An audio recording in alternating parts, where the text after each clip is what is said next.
I mean, come on. I mean, listen.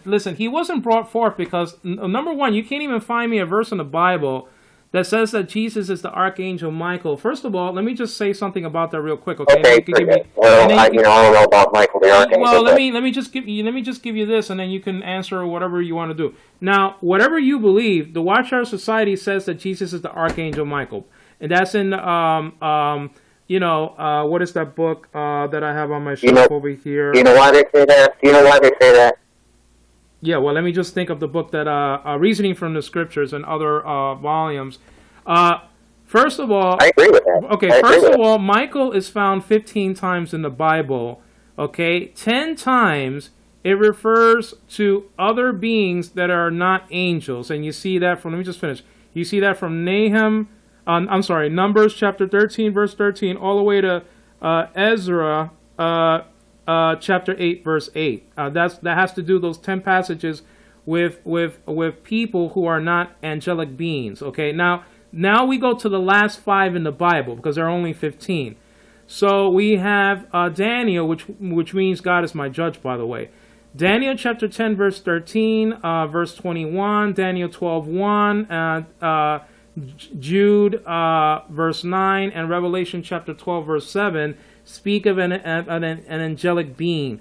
None of those passages speak of prophecy that concerns the Lord Jesus Christ at all. None of them.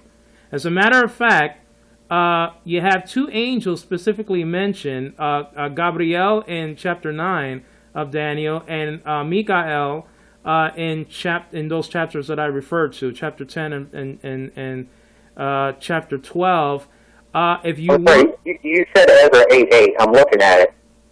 That has no reference to Michael the Archangel. That's what I'm saying. That's what I just said.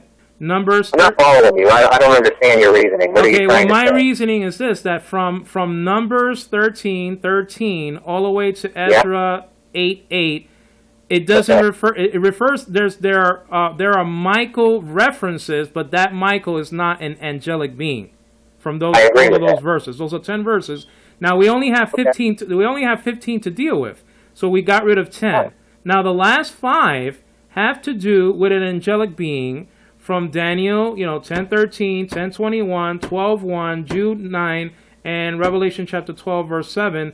None of those speak prophetically of the Messiah. None, absolutely none. It's just like one was helping Daniel. One was going to be the prince of the protector of Israel. None speak and say Messiah. Just like verse 26, chapter 9, I should say, verse 26 of Daniel that specifically mentioned Messiah 2 times, including verse 26, and that he was going to be karaf, he was going to be cut off violently, at violent death. So I'm just saying that Jesus cannot be the Archangel Michael. He can't.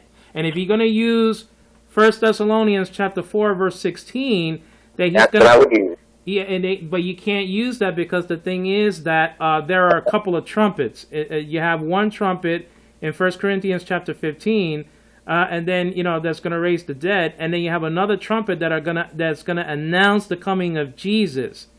So just because you have... And the proof of that is 1 Thessalonians chapter 1, verse, I think it's verse 7 or 17, which mentions that angels are going to accompany the Lord. So obviously, the Archangel Michael is going to sound off his trumpet, okay, announcing the coming of the Lord Jesus, and then Jesus is going to sound off his trumpet, raising the dead, because Michael can't raise the dead. I don't see a problem with that. If Jesus is the mighty God, and he is the Prince of Peace, he certainly can be the Prince in Daniel 10 that helps out the other angel fighting with the Prince of Persia.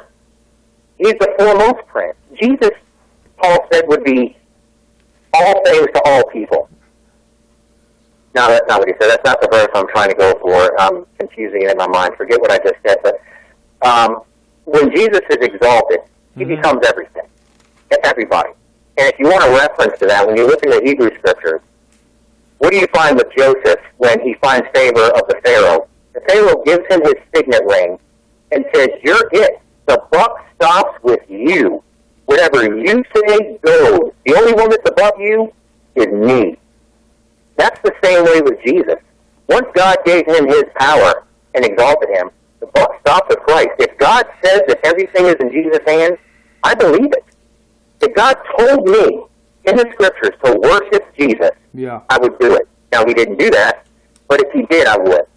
And so my point with Michael the Archangel is, if the Lord descends with an archangel's voice, it would only make sense that he would be an archangel.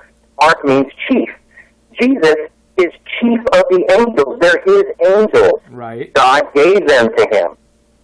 So I don't find a problem with Jesus being Michael the Archangel at all. Okay. Now, do you believe that an angelic being can multiply seed, mankind's seed? Yes or no? What do you mean? Do they have the ability or the authority from God to tell you and your wife specifically that they will multiply your seed? That they will. Are you referring to the Abraham text where God appeared to Abraham by use of an angel? No, that's another good one, but I didn't use that one. But are you talking about the three visitors? No, I'm talking about where God appeared to Abraham in a vision. I'm not using that one. And said, "I will multiply your seed." Yeah. We know from the scriptures that God uses angels to talk to humans. Well, let me ask you a question. Who was talking to Abraham there? Was that Yahweh, yes or no? In which verse? In which reference? I mean, in chapter 12 and chapter 15 of Genesis, was he talking to, who was talking to Abraham there? You know, when he promised him the seed was going to multiply, who was talking to him? Well, John, Genesis 12:1 says that Jehovah said to Abraham. Okay. So it was Jehovah. Okay. So you're saying, and you're complying with me, that only God has the authority to say, according to all the 31,000 verses of the Bible, okay, that he alone has the right to say that I will do this and I will do that, according to when you're talking about multiplying seed, right? Yes, but we have to understand one thing in context. God uses messengers to deliver those messages. No, I'm not saying that. I understand that, but I'm saying in that context, is there a messenger being sent to say what he said to, or was that Jehovah speaking? Was that an angel? 12? Was that an angel, or was that Jehovah speaking to Abraham? It says that Jehovah appeared. Okay, so that's Jehovah, right? Okay, so if you go to chapter 16 and verse 10. Hold on a second. Okay. I want to be clear before you go on. When I say Jehovah appeared to him, it is in context of how he appeared to Moses in the burning bush. I understand that, but it was Jehovah. Even tells us he used an angelic messenger. He appeared to Isaac and Jacob by use of visions, dreams, and he also sent angel messengers. Okay, so what's however he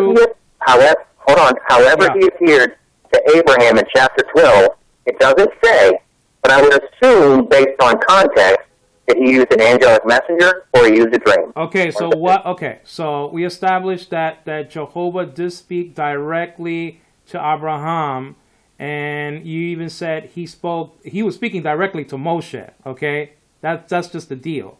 I mean, he was speaking to Moshe directly in chapter 3. I don't know who that is. Moshe. He was speaking to Moshe, right? Who's Moses? Yes, that Moshe in the Hebrew.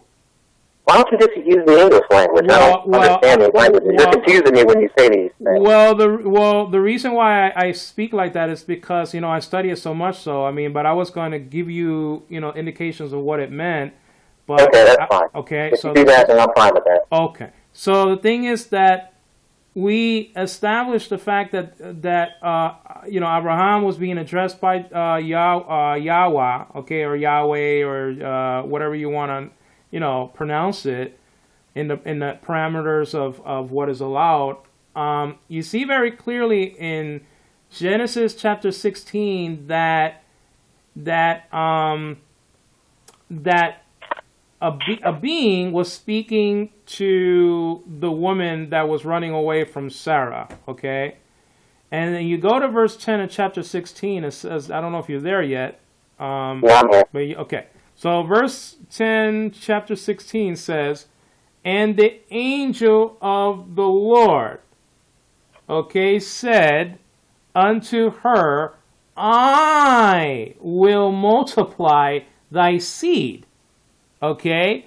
And now check this out. I will multiply thy seed. It says that it shall not be, okay, numbered for a multitude. Verse 11.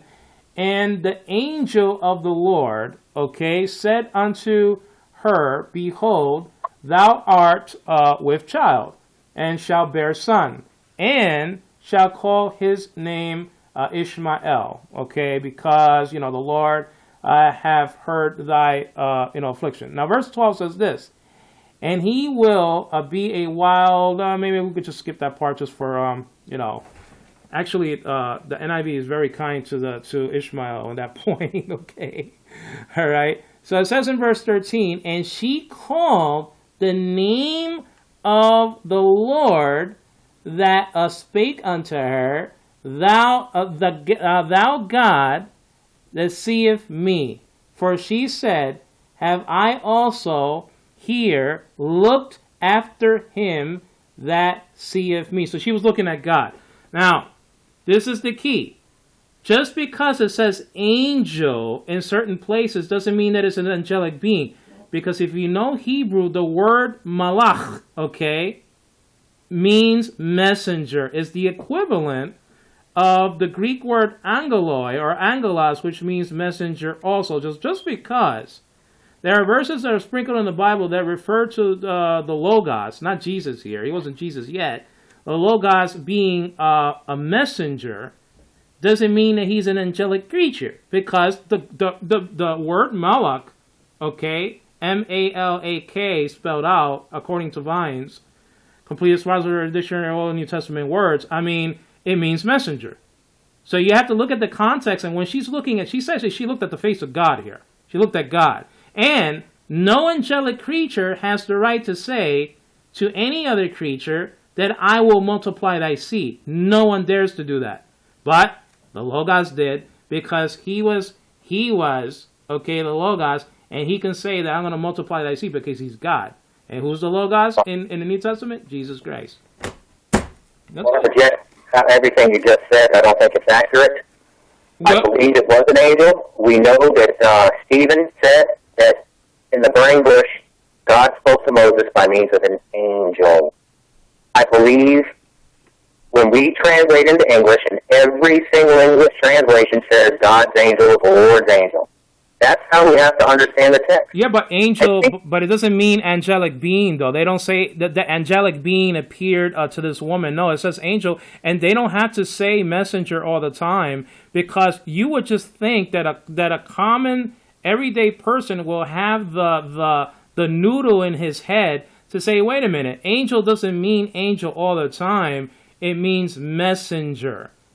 Sometimes. Yes, that's what the word angel means. It means messenger. So God sent his messenger to speak to the woman. Who was his messenger? We know in Psalms, or Hebrews, which quoted from Psalms, God makes his angels a what? A flame of spirit. I just want to make clear that Jehovah's messengers are his angels. Also, in Genesis chapter 6, they are referred to as sons of God. In Job, I believe it's chapter 38, they're sons of God, morning stars, which Jesus is also called a morning star, by the way, in Revelation. Mm-hmm. And so when I read the text in English, like everybody in their homes tonight, anywhere in the world that's reading their Bible, is reading the Lord's angel. And the first thing they're thinking in their head is God's angel. Now, probably most of them don't know the word angel means messenger. I'm willing to bet that most of them don't.